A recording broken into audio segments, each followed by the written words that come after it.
Demon Emperor Chapter 664 hanggang 635. Nagpapatuloy. Ha ha ha! Hali kayo, paluin niyo ang puwet ko mga pagong. Hihintayin ko kayo 1 mili ang layo rito. Huwag kayong mamamatay sa daan paglabas niyo ng sekto. Stewardess Chupa, kanina mo ka! Maghintay ka lang dyan! Hindi kami mamamatay basta-basta!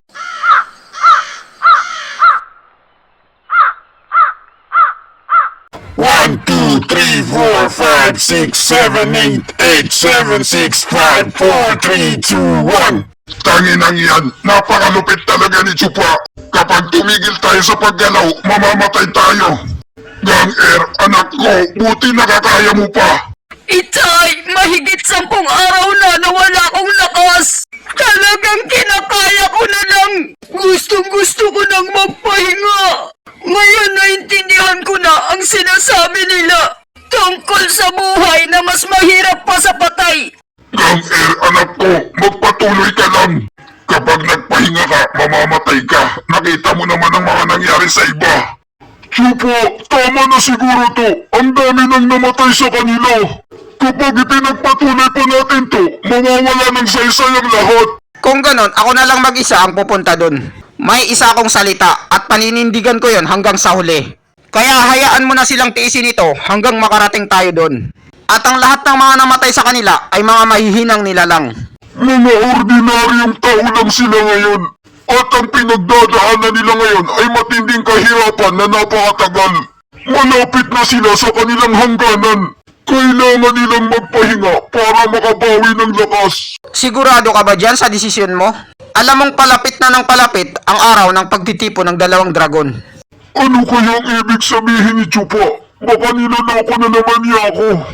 Wala namang mali sa sinabi ko. Kalahating araw lang naman ang pahinga, kaya walang problema. O sige, gagawin na natin ang gusto mo para hindi ka na bad trip. Ano sa palagay mo, dito na tayo magpahinga sa lugar na yan? Bakit walang katao-tao?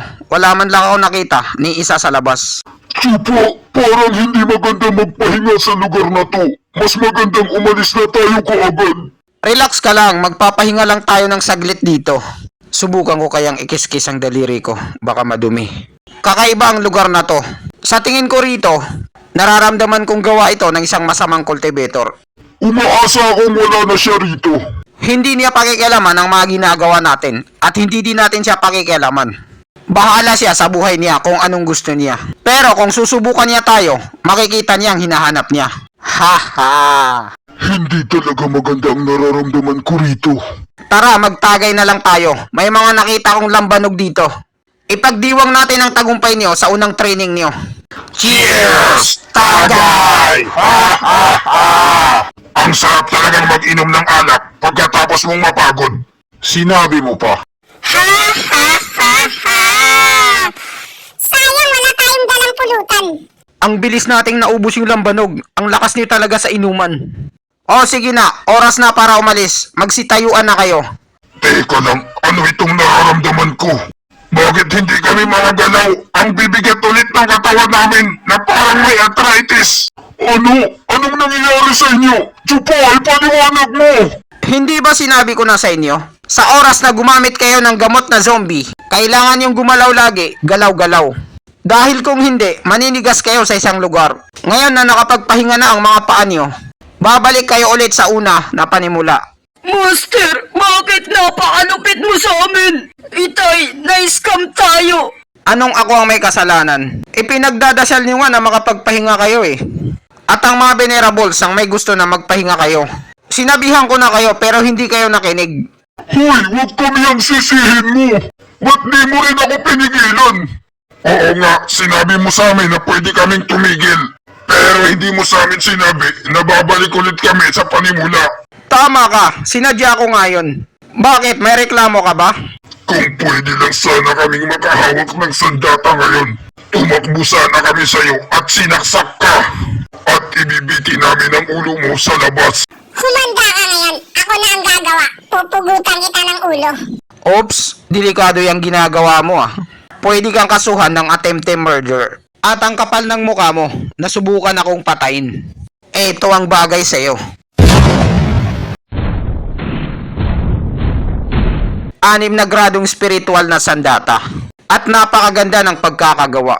Kaso nakakahiya, isang bobo ang gumagamit nito. Magsalita ka. Sino ka? Sinong nag-utos sa'yo? Bakit gusto mo akong patayin? Napakalakas ng lalaking ito. Itinapon niya lang ako na parang bata. Nagkamali ka ng tinira bata. Yung pinakamalakas pa sa amin ang gusto mong patayin. Nakakatawa ang babaeng ito. Hindi niya kilala si Chupa. Ako dapat ang magsabi niyan. Sino kayo mga putang ina niyo? Bakit kinuha niyo ang batang master namin? Ibalik niyo siya sa amin. Pinagbibintangan mo pa kami na kinuha ang batang master niyo. Kakarating lang namin dito, iha. 2 oras nang nakakalipas. Hindi ka nga namin kilala kung sino ka. Tapos sasabihin mo na may kinuha kami sa'yo. Ano ka, Hilo? Sino pa ba ang kumuha sa kanya? Kayo lang naman ang nandito. Kung hindi kayo, sino? Multo? Napakawalang hiya niyo talaga mga masasamang cultivator. Wala talaga kayong pag-asa na may ligtas. Mapupunta lahat kayo sa impyerno. Mga hayop kayo, bakit hindi niyo pa aminin ang kasalanan niyo? Tanginang yan, napakatalas ng dila ng babaeng ito. Akala niya kung sino siya makapagbintang. Ang isang dalagita na may gatas pa sa labi, kung ano-ano ang pinagsasabi sa harap namin. Mga pre, nakita niyo ba yon? Yan ang tinatawag na mga banal na cultivator para sa inyo. Masyado silang makasarili at feeling nila tama sila lagi. At ang yayabang pa nilang magsalita. Ano ang dapat nating gawin sa mga ganitong tao? Gahasahin natin siya. Patayin natin siya! Ibasura natin siya! Pahirapan natin siya pagkatapos natin siyang tirahin. Balatan natin siya ng buhay. Tamang-tama ang mga sinabi niyo. Pero hindi niyo yun magagawa sa kanya dahil sa kalagayan niyo. Tama ba ako? Huwag na kayong mag-alala sa bagay na yan. May naisip na akong magandang paraan. Bakit hindi ko siya isama sa inyo? Para maranasan niya ang nararanasan yung hirap. Stewardess Chupa, napakatalino mo talaga. The best ka. Tama, hayaan natin siyang manigas kagaya natin. At mamamatay siya bilang bato. Anong balak mong gawin sa akin? Lumayo ka sa akin! Ako, may balak sa'yo? Hindi ka ganun kaganda. Ang gagawin ko lang naman sa'yo ay papatikin ko lang naman sa'yo kung anong lasa. Itong akin, nagawa ng masamang cultivator. Tulong! Pakiusap! Tulungan niyo ako! Saklolo! Tulungan niyo po ako! Tumigil ka na sa kakatakbo at kakasigaw. Dahil hindi ka makakatakas sa akin. Iha, kainin mo na itong gamot mo. At hindi ka na makakaramdam ng sakit. Puro tigas na lang. Ang mga taong hindi nag-iisip ay talagang matigas ang ulo nila. Kaya hindi nila mararamdaman ito sa panimula. Kaya maging masunurin ka na lang. At ang malaking kuya mo ang bahala sa'yo. Aalagaan kita kaya inumin mo na ang gamot mo.